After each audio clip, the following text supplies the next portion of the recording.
آگے ہے احمدی حضرات کسی مسلمان کے ہاں جا کر کسی کی وفات پر فاتحہ خوانی کیوں نہیں کرتے؟ یہ بالکل غلط بات ہے۔ احمدی مسلمان ہر مسلمان کی وفات پر اظہار ہمدردی کرتے ہیں، ان کے گھر جاتے ہیں، ان کے لیے دعا کرتے ہیں، اور مسلمان دوسرے مسلمانوں کی، جن کی میں بات کر رہا ہوں، نہ غیر احمدی مسلمانوں کی، ان کی قبروں پر دعا کرتے ہیں۔ اور ایک ادنا سا فتویٰ بھی جماعت احمدیہ کا اس کے خلاف نہیں ہے، بالکل جھوٹا الزام ہے۔ فاتحہ خوانی جس کو آپ کہتے ہیں، ہمیں اس فاتحہ خوانی کے لفظ سے صرف اختلاف ہے۔ فاتحہ خوانی کی اصطلاح حضرت صلی اللہ علیہ وآلہ وسلم یا خلفائے راشدین کے زمانے میں کہیں نہیں ملتی۔ ایک بھی حدیث آپ نہیں پیش کر سکتے یا قرآن کی آیت جس سے یہ ثابت ہو کہ مسلمان قرون اولا کے مسلمان دوسروں کے گھر جا کر جس کے ہاں وفات ہو یوں کر کے ہاتھ اٹھا کر فاتحہ پڑھا کرتے تھے۔ ایک حدیث دکھائیے جس سے یہ پتہ چل جائے کہ حضرت صلی اللہ علیہ وسلم کے وصال کے موقع پر کسی صحابی نے فاتحہ خوانی کی۔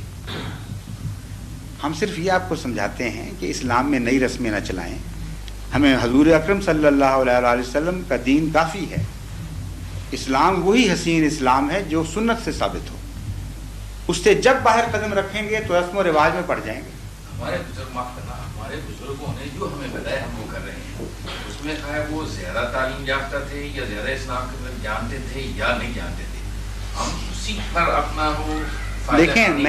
میں یہی عرض کر رہا ہوں کہ ان بزرگوں کی بات مانیں گے۔ کیا تھا نہیں اس کا آپ نقص بتائیں، میں بتا رہا ہوں، تو نقص کیا تھا؟ رسول اللہ نے نہیں کھاتا ہو سکتا یا یہی تو بتا رہا ہوں، نہیں کی، میری گزارش سن لیجیے۔ اس سے بڑا شروع کہاں سے ہوئی اور کیوں ہوئی؟ میں بتانے لگا ہوں۔ نقص یہی ہے اس کا کہ جو چیز سنت سے زائد ہو وہ اسلام نہیں ہے۔ کیا ہمارے بزرگ غلط تھے؟ وہ اسلام مسلمان نہیں تھے؟ محمد رسول اللہ صلی اللہ علیہ وسلم اور آپ کے صحابہ غلط تھے؟ نہیں، اس اچھی کے بات کرتے ہیں۔ بعد جب یہ ہندوستان میں اسلام پھیلا، میں آپ میں بتا رہا ہوں کہ جو رسمیں بعد میں داخل ہوتی ہیں مذاہب میں، کیا یہ رسم ہے؟ ہاں رسم ہے۔ رسم ہر وہ چیز سنت نہیں ہے، رسم ہے جو رسول اللہ صلی اللہ علیہ وسلم اور آپ کے صحابہ سے ثابت نہ ہو۔ اس لیے رسمیں اچھی بھی ہو سکتی ہیں، بد بھی ہو سکتی ہیں، مگر سنت نہیں بن سکتی۔ اصل بات یہ ہے کہ جب ہندوستان میں وہ لوگ تشریف لائے بزرگ، یہاں بے انتہا جہالت تھی، ہندو مذہب کی وجہ سے بد رسوم بے حد جاری تھی، اور زبان کے اختلاف دوسرے مسائل کی وجہ سے وہ ان کو کم سے کم دینی تعلیم دینا چاہتے تھے کسی بہانے۔ اس کی وجہ سے کئی چیزیں شروع میں نیک نیتی سے داخل ہوئی ہیں جو بعد میں رسمیں بن گئیں، مثلا سورہ فاتحہ کو سکھانا اور فاتحہ کو بطور دعا کے پڑھانا۔ مجھے یقین ہے کہ اس طرح انہوں نے شروع کیا ہوگا۔ انہوں نے کہا ہوگا کہ جب تم کسی بزرگ کے لیے، کسی فوت شدہ کے لیے دعا کرتے ہو تو سورہ فاتحہ چونکہ کامل دعا ہے، یہ تھوڑی سی دعا تم سیکھ لو، زیادہ عربی تمہیں نہیں آتی، یہ پڑھ لیا کرو، ہر جگہ نماز میں بھی کام آئے گی، ہر جگہ کام آئے گی۔ چنانچہ کم علمی کی بنا پر شروع میں ہندوؤں کی تعلیم اور تربیت کی خاطر ہمارے صوفیاء اور بزرگوں نے یہ طریقہ اختیار کیا۔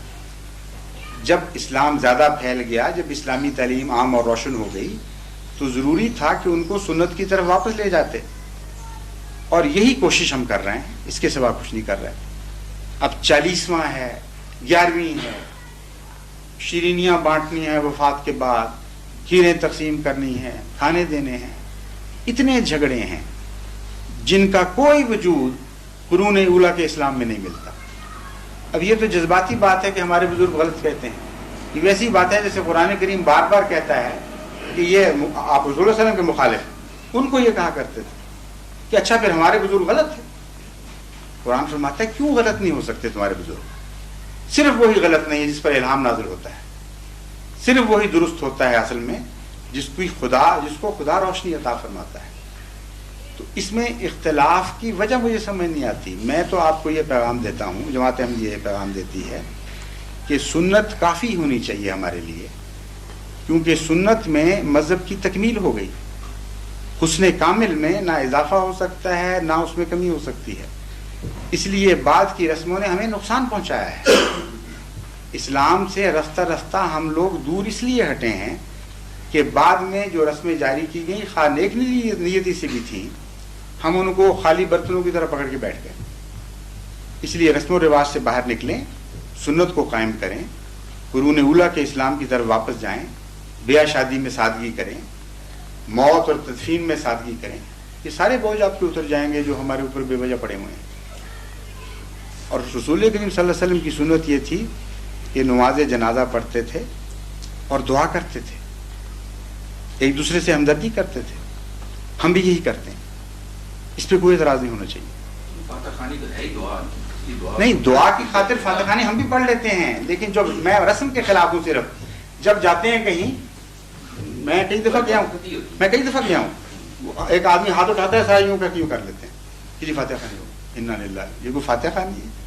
فاتحہ کی دعا دیکھیے، فاتحہ کی نہیں، یہ غلط طریقہ ہے. فاتحہ کی دعا معنی خیز چیز ہے. دعا میں دل حرکت کرتا ہے تو قبول ہوتی ہے، کوئی رسم تو نہیں دعا. فاتحہ کا معنی آنا چاہیے، انسان سوچ کر اللہ تعالیٰ کی صفات میں ڈوب کر اس سے ایاک نعبد و ایاک نستعین کی التجا کرے، یہ دعا ہے. اس پہلو سے فاتحہ پڑھنا دعا کے طور پر ہرگز منع نہیں. لیکن جو رسم بنی ہوئی ہے کہ ضرور پڑھو اور دیکھا دیکھی پڑھو اور جب کوئی جائے تو ایک آدمی ہاتھ اٹھائے سارے یوں کر دیں، یہ بالکل بے بنیاد بات ہے. کوئی سند نہیں اس کی اسلام میں. یہ تو اسلام کے ساتھ تمسخر ہے. اس لیے ہم آپ کو اس سے گزارش کرتے ہیں کہ ناراض ہم سے ہونے کی بجائے آپ اپنی اصلاح کریں. اس دین میں حرج کیا ہے جو محمد رسول اللہ علیہ وسلم نے عملاً کر کے دکھایا تھا؟ بتائیے، وہ کیوں کافی نہیں؟ ہمارے لیے کافی ہونا چاہیے.